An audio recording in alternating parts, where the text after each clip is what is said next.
Okay, bismillahirrahmanirrahim. Alhamdulillahirabbil alamin wassalatu wassalamu ala asyrafil anbiya'i wal mursalin wa ala alihi wa sahbihi ajma'in. Allahumma salli ala sayyidina Muhammad wa ala alihi wa sahbihi wasallam. So,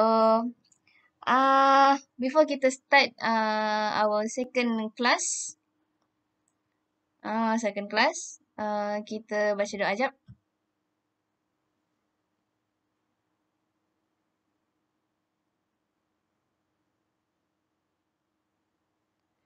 Okay, so untuk hari ni insyaAllah we will study about physical quantity. So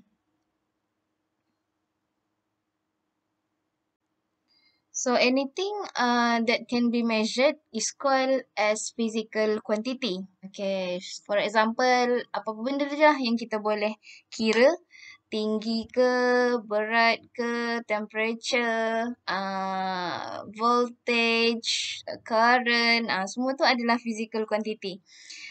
Tapi bila benda tu kita tak boleh measure, contohnya emosi, ataupun temper, kita punya rasa panas baran, benda tu kita tak boleh measure. Kita hanya boleh kata, emosi tu hanya boleh kata marah, happy, sedih. Tapi kita tak boleh dapat satu value yang khusus, so that is, kita tak boleh panggil tu sebagai physical quantity. So physical quantity pula is divided into two categories, which are base quantities and also derived quantity. Okay, base quantities are the fundamental of physical quantities. So, quantities ni cannot be derived from any physical quantities. So, contoh antara base quantities adalah yang listed kat sini. Length, mass, time, current, temperature, amount of substance, and luminous intensity. So, ni adalah dia punya SI unit dan ni adalah dia punya simbol. So, each of this quantity ni, dia nak katanya dia unrelated with one another. Kita tak boleh dapatkan quantities length from mass ataupun dapatkan time daripada mass. Tak boleh. Kalau length tu, length lah dia. Kalau mass tu, mass lah dia. Okay? So, SI unit ni, awak kena ingat SI unit for each of these quantities. So, kalau contohnya dalam soalan, dia bagi soalan untuk awak buat pengiraan. Contoh kalau dia tak bagi kuantiti tu dalam SI unit, for example, length tu dia bagi dalam sentimeter. Biasakan untuk tukar dulu unit tu semua ke dalam SI unit and then barulah awak buat satu-satu calculation tu. Okay? Derived quantities pula adalah quantities that can be obtained and expressed in terms of base quantities. Okay. Dalam arti kata lain, derived quantity ni adalah combination of several base quantities. Okay, contohnya macam velocity. Okay, velocity ni kita tahu untuk dapatkan velocity is displacement bahagi dengan time kan. Okay, untuk yang belajar dalam bahasa Melayu tu, velocity ni hal laju. Kot. Kot lah. Okay, so velocity displacement bahagi dengan time, sesaran bahagi dengan masa. Harap-harap betul lah. Okay, lepas tu, so combination untuk base quantity dia tu adalah the combination of length and time. So, untuk dapatkan velocity, kita guna quantity length dengan time, barulah dapat velocity. So, that's why kenapa velocity ni adalah derived quantity. So, sama juga dengan semua quantities yang ada kat bawah ni, acceleration, force, pressure, energy, power and frequency.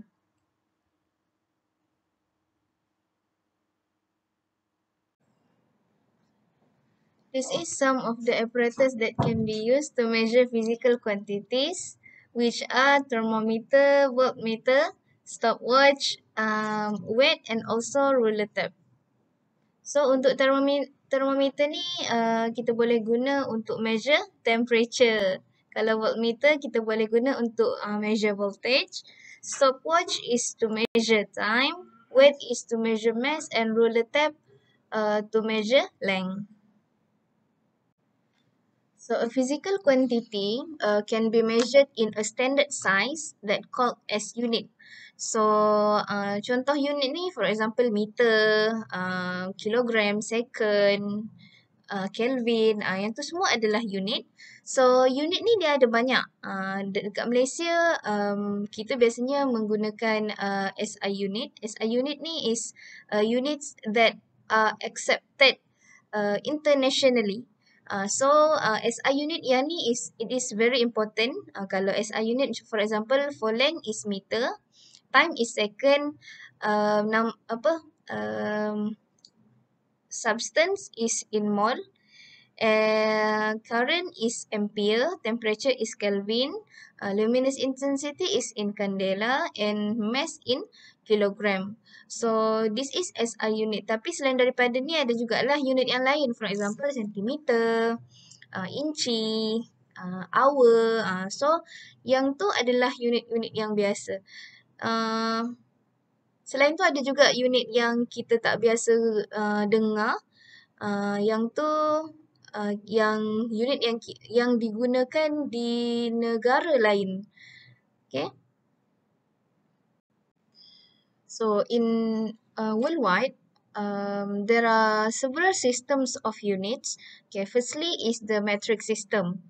So metric system is a system which use the SI unit, meter, kilogram, second. This is all is the metric system. Then we have the CGS. CGS is derived from metric system. For example, centimeter, gram, and second. So centimeter is can be calculated from meter, and gram can be derived from kilogram. So this is some of the relation between metric system, MKS, and also CGS. So 1 meter is 100 centimeter, as we all know, and 1 kilogram is equal to 1000 gram. So another system is FPS. This is a British engineering system which use the unit of foot, pound, and second. So in this system, foot ni is equal to 12 inch, and 1 inch is equal to 2.54 cm. Biasanya British Engineering System ni dia guna dekat bahagian Europe lah. Okay, so kalau relation antara kg and pound tu dia punya unit adalah LB. 1 kg is equal to 2.2 pound. And ada lagi satu unit, nama dia slug. Ini pun adalah salah satu unit untuk mass. So 1 slug is equal to 14.6 kg. Tapi biasa kalau dalam subjek yang kita belajar ni, kita tak akan gunalah unit yang lain ni. Kita hanya gunakan metric system. So, in conclusion, we can say that derived quantity can be obtained from the combination of base quantity. Okay, for example, for length, bila kita combine length tu, kita kuasa 2, kita akan dapat area. Kalau kita kuasa 3, akan dapat volume. And then kalau length tu kita bahagikan, divided with time, kita akan dapat speed, and so on. Okay, so kita masuk pula kepada prefix. So, prefix is a method that can be used to shorten the large value in SI unit. Contoh, kita ada satu value, for example, dekat sini electrons mass. Okay, electrons mass ni dia punya value ni panjang. Siapa yang rajin boleh kira semua kosong yang ada kat sini. kg. Okay, so in terms, instead of kita tulis value ni panjang-panjang macam ni, kita boleh gunakan prefix. So, bila nak guna prefix ni, dia punya bentuk adalah A darab 10 kuasa B. So, maksudnya dia ada darab 10 kuasa something. So, kalau contohnya untuk electrons mass tadi, kita boleh tulis dalam bentuk prefix. Kita akan gerakkan kita punya titik perpuluhan ni ke belakang. So, bila kita gerakkan ke belakang, sampai contoh macam kat sini, dia nak titik perpuluhan ni dekat depan ni 9.1. So kita geraklah titik perpuluhan ni daripada depan ni sampai ke sini. So bila dah gerak nanti you akan kira yang titik perpuluhan tu bergerak 31 kali. So nanti dia bila kita tulis dalam prefix dia akan jadi 9.1 times 10 power of negative 31 kg.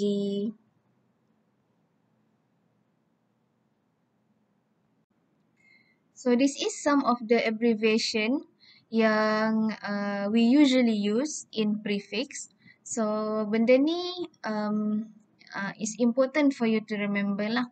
So daripada femto 10 kuasa negatif 15 and then kita ada pico 12 nano micro milli centi desi mega giga tera. Okay, so yang ni pun dia punya power ni pun cubalah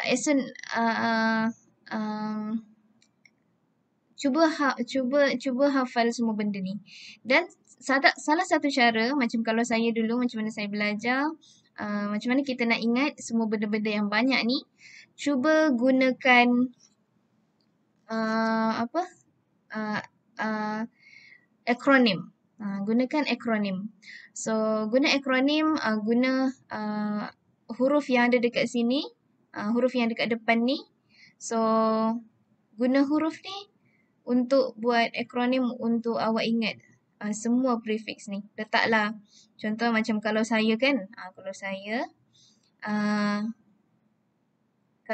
tak ingat sebenarnya femto ni, saya hanya ingat daripada pico ni je. Tapi awak kan lagi baik daripada saya kan, so ingat jugalah femto ni. So kalau macam saya daripada pico sampai ke bawah, saya yang ni saya buat berdasarkan nama kawan-kawan saya masa sekolah menengah dulu. So apa yang saya buat, saya letak P, pikir, N, Nia, M, dah tak ingat apa pikir Nia mau makan cendol dengan kat bawah ni sebenarnya ada kilo. Dengan Kila, Maya, Jima dan Tira. Itu cara saya. Awak buatlah cara awak sendiri. Okay?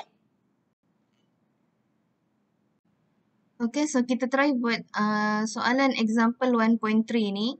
Okay, firstly soalan dia, dia suruh convert 20.5 kilojoule to joule. Okay, dalam soalan macam ni dia mudah sebab kita kena convert from a number with prefix kepada number yang tak ada prefix. So, 20.5 dia kata dah kilo kan. So, firstly kita cari yang 1 kilo tu sama dengan 10 kuasa berapa. Okay, so bila dah kita tengok dekat jadual, kilo is 1000 or 10 power of 3. So, 20.5 dekat depan ni, darab dia dengan 1000. So, dapatlah jawapan kat bawah ni. So, dia punya in whole number it's 20,500. Tapi kalau kita nak buat dalam prefix, okay, nak buat dalam prefix tu, cara nak tentukan sama ada dia dekat sini positif ataupun negatif. Okay, contoh daripada 20,500, awak nak jadikan dia dekat depan ni ada satu nombor je. So, nak jadikan dia 2.05. So, nak jadikan dia 2.05, kiranya dia punya decimal point tu dekat sebelah 2 kan. So, daripada kat sini tempat dia, kita gerakkan dia punya titik perpuluhan tu sampai ke tempat yang asal.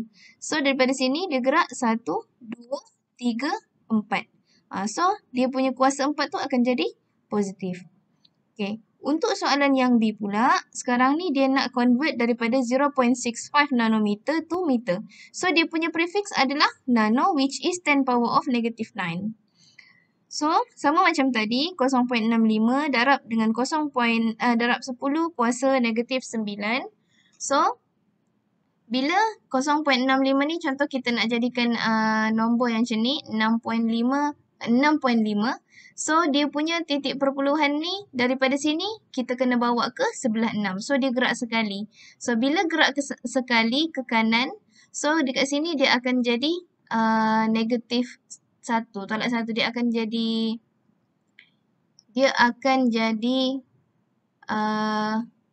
bertambah. So, nanti dia akan jadi 6.5 darab 10 kuasa negatif 10. Okay, now cuba pula buat soalan nombor 2 ni. Yang ni. And then dekat slide seterusnya. Dan soalan exercise ni.